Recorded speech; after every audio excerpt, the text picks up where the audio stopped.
Hello friends, എല്ലാവർക്കും നമസ്കാരം. നമുക്കെല്ലാവർക്കും പുട്ട് ഇഷ്ടമാണല്ലോ. മലയാളികളായ നമ്മൾ എപ്പോഴെങ്കിലുമൊക്കെ നമ്മുടെ വീടുകളിൽ പുട്ട് ഉണ്ടാക്കിയിരിക്കും.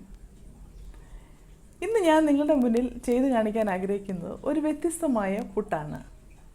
വറുത്ത അരിപ്പൊടി കയ്യിലില്ലെങ്കിലും നല്ല മൃദുവായതും ടേസ്റ്റിയുമായിട്ടുള്ള പുട്ട്. ഇന്ന് ഞാൻ ഉണ്ടാക്കുന്നത് ഇറച്ചിപ്പുട്ടാണ്. ഇതിനു വേണ്ടി ഞാൻ പോത്തിറച്ചിയാണ് എടുത്തിരിക്കുന്നത്. നിങ്ങൾക്ക് ബീഫ് വേണമെങ്കിൽ ഉപയോഗിക്കാം, ചിക്കൻ വേണമെങ്കിൽ ഉപയോഗിക്കാം. ഇതുകൊണ്ട് നല്ലൊരു രുചികരമായ ഇറച്ചിപ്പുട്ട് എങ്ങനെ തയ്യാറാക്കാമെന്ന് നമുക്ക് നോക്കാം. ഈ പുട്ടുണ്ടാക്കാനായിട്ട് ഞാനിവിടെ 1 കപ്പ് പുഴുക്കലരി എടുത്തിട്ടുണ്ട്. നിങ്ങൾ ഒരു കാര്യം പ്രത്യേകം ശ്രദ്ധിക്കണം, പുഴുക്കലരിക്ക് പകരം പച്ചരി ഉപയോഗിക്കരുത്, പുഴുക്കലരി തന്നെ ഉപയോഗിക്കണം. ഈ പുഴുക്കലരി ഒരു 8 മണിക്കൂർ നേരത്തേക്ക് കുതിർക്കാനായിട്ട് വെക്കണം. നല്ലതായിട്ടൊന്ന് കഴുകി വെള്ളമൊഴിച്ച് കുതിർക്കാനായിട്ട് 8 മണിക്കൂർ നമുക്ക് വയ്ക്കാം.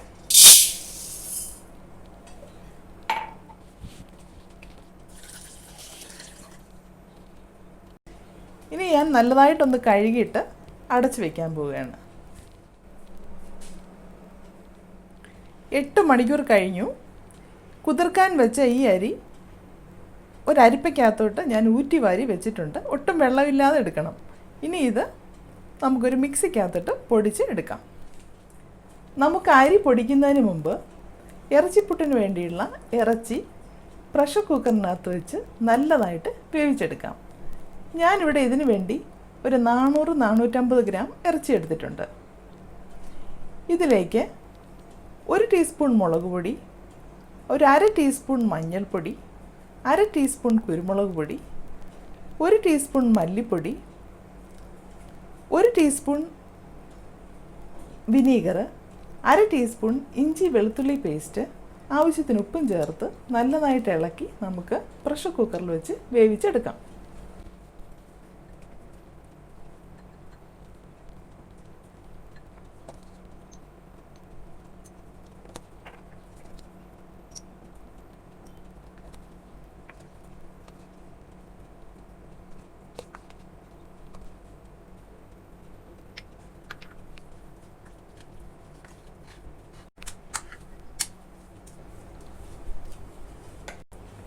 പ്രഷർ കുക്കറിനകത്തോട്ടിട്ട് ഈ ഇറച്ചി നമുക്ക് വേവിച്ചെടുക്കാം. വെള്ളമൊന്നും ഒഴിക്കേണ്ട കാര്യമില്ല, ഇതിനകത്ത് തന്നെ വെള്ളമുണ്ട്. വെള്ളം ഇറങ്ങി നല്ലതായിട്ട് വെന്ത് വരട്ടെ.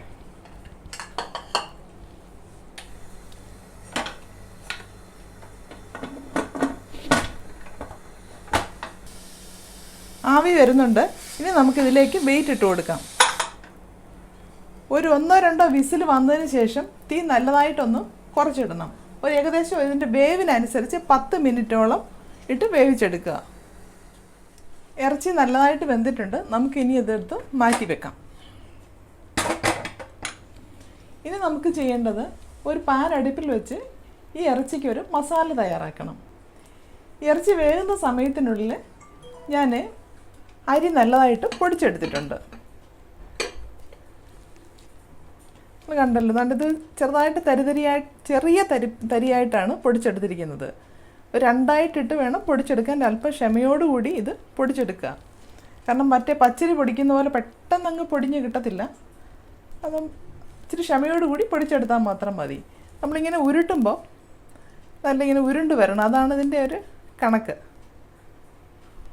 ഈ പുട്ടുണ്ടാക്കുമ്പോൾ നല്ല മയവുമാണ് ഈ പുട്ടിന്. ഇനി നമുക്ക് ഒരു പാൻ അടുപ്പിൽ വെച്ച് മസാല തയ്യാറാക്കാം.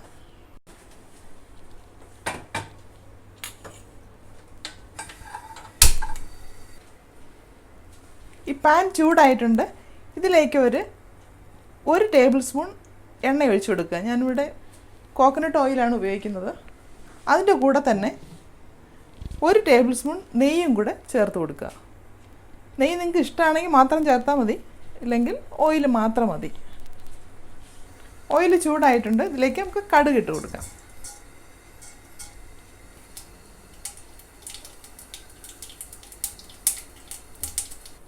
ഇനി ഇതിലേക്ക് 2 പച്ചമുളക് ചെറുതായിട്ട് അരിഞ്ഞത്, ഒരു 3-4 കഷ്ണം വെളുത്തുള്ളി ചെറുതായിട്ട് അരിഞ്ഞത്, 1 കഷ്ണം ഇഞ്ചി ചെറുതായിട്ട് അരിഞ്ഞത്, ഇത് 3ഉം ഇതിലേക്ക് ഇട്ട് കൊടുക്കാം.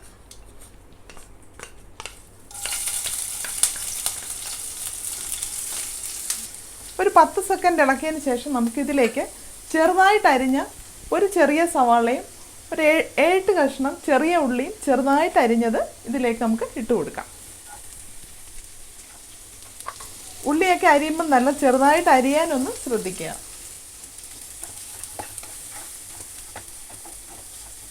അല്പം ഉപ്പും കൂടെ ഇതിലേക്ക് ചേർത്ത് കൊടുക്കുക.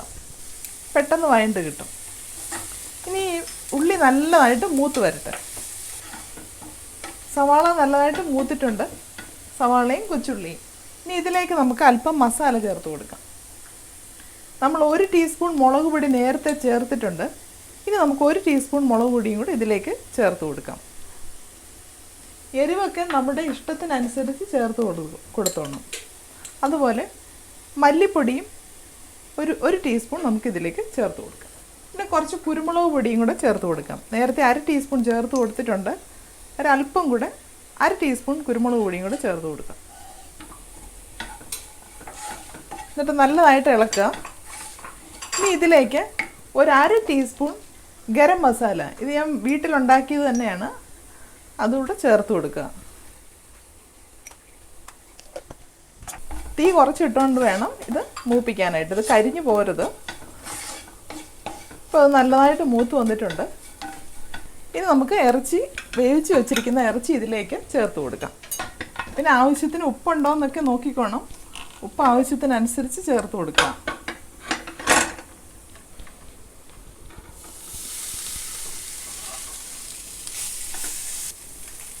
ഞാൻ ഇതിലേക്ക് അല്പം പുതിനയില അരിഞ്ഞത് ഇതിലേക്ക് ചേർക്കുന്നുണ്ട്. അതുകൂടെ നമുക്ക് ഇതിലേക്ക് ഇട്ട് കൊടുക്കാം.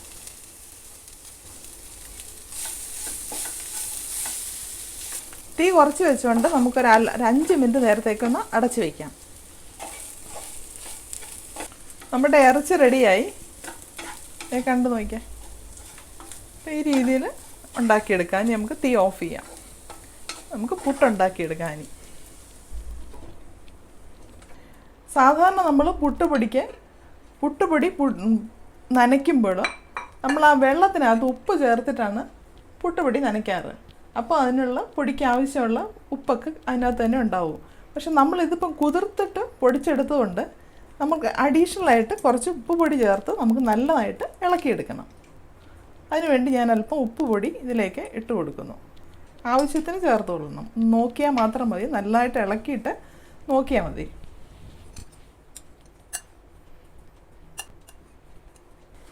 ഉപ്പ് ആവശ്യത്തിന് ഞാൻ ചേർത്തിട്ടുണ്ട്. നമുക്കിനി പുട്ടുകട അടുപ്പിൽ വെച്ച് വെള്ളം തിളച്ച് കഴിയുമ്പോൾ പുട്ട് പുഴുങ്ങിയെടുക്കാം. പുട്ടുകുടത്തിലെ വെള്ളം തിളച്ചിട്ടുണ്ട്. നമുക്കിനി ഈ കുറ്റിക്കകത്തോട്ട് എല്ലാം ഇട്ട് കൊടുക്കാം. ആദ്യം നമുക്ക് തേങ്ങ കുറച്ചിടാം.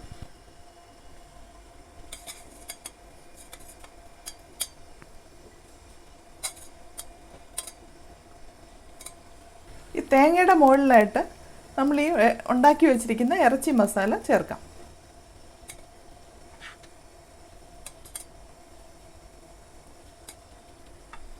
ഈ പുട്ടുപൊടി, നനച്ച പുട്ടുപൊടി ഇതിലേക്ക് ഇട്ട് കൊടുക്കാം.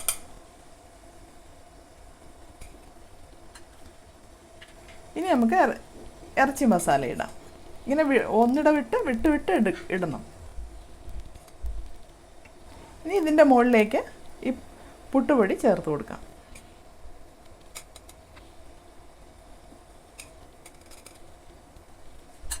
ഇനി ഇതിൻ്റെ ഏറ്റവും മുകളിലായിട്ട് നമുക്ക് തേങ്ങാപ്പീര വെച്ച് കൊടുക്കാം.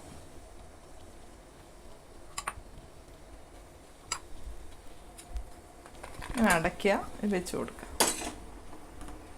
ഒരു മീഡിയം തീയിൽ ഇരുന്നോട്ടെ. ഈ ഹോളിൽ കൂടെ നല്ലതായിട്ട് ആവി വരുന്നുണ്ട്. ഒരു 2-3 മിനിറ്റ് നേരം ഇങ്ങനെ വെച്ചേക്കണം. അന്നേരം നല്ലതായിട്ട് ഇതിനകത്ത് പൊടി നല്ലതായിട്ട് വെന്ത് കിട്ടും. ഇപ്പോൾ ഒരു 2-3 മിനിറ്റ് കഴിഞ്ഞിട്ടുണ്ട്. നമുക്ക് ഇത് എടുക്കാം.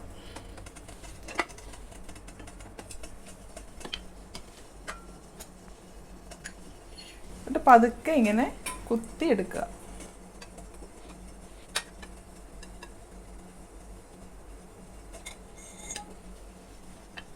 ഇതുപോലെ തന്നെ അടുത്ത ഇതും ഉണ്ടാക്കുക. രണ്ടാമത്തെ പുട്ടുപൊടിയും ഫില്ല് ചെയ്തിട്ടുണ്ട്. ഇനി അതും വയ്ക്കുക. മൂന്നാമത്തെ കുറ്റി പുട്ടും വെന്തിട്ടുണ്ട്. നമുക്കിത് വാങ്ങാം. നമുക്കിനി ഇത് കുത്തിയിടാം.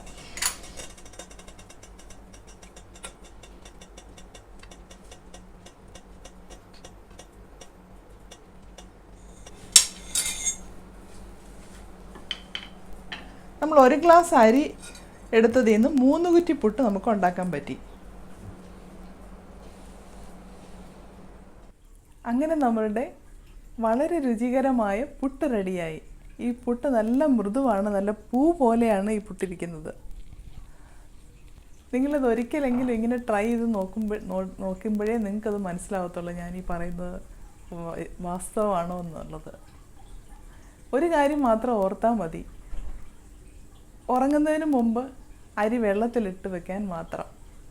എന്നിട്ട് രാവിലെ എഴുന്നേറ്റ് മിക്സിയിൽ അടിച്ചിട്ട് അങ്ങനെ നമുക്ക് പുട്ടുണ്ടാക്കിയെടുക്കാം.